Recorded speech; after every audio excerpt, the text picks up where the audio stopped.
With 2 months left until the 2022 Alabama primary, former President Donald Trump has taken back his endorsement of Representative Mo Brooks, one of the 3 leading Republican candidates in the U.S. Senate race. The candidates fighting to fill the seat of retiring U.S. Senator Richard Shelby. The field includes Shelby's former Chief of Staff, Katie Britt, U.S. Army veteran Mike Durant, and Mo Brooks. And News 19's Kayla Smith joins us with more on this. Big news today. Kayla. Trump has said he will endorse another candidate from Alabama for U.S. Senate, but he has yet to announce who will receive his support. So with this major shift, we might see changes made in the Britt, Durant, and Brooks campaigns in the upcoming weeks. Here tonight is someone who has fought harder than anyone else in Congress to expose the election fraud. He is really a fighter. Representative Brooks has been Trump's candidate of choice since April of last year. On January 6, I proudly stood with President Trump in the fight against voter fraud.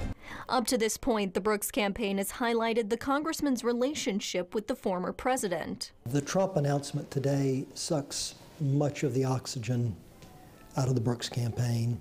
According to News 19 political analyst Jess Brown, much of the early foundation of the Brooks campaign relied on that endorsement from former President Trump. Without it, Brooks will have to build an issue-based platform.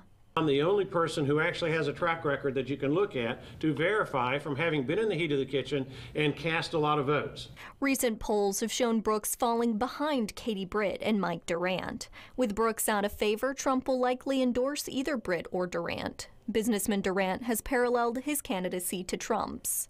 Washington is filled with career politicians who didn't serve their country and never had a real job.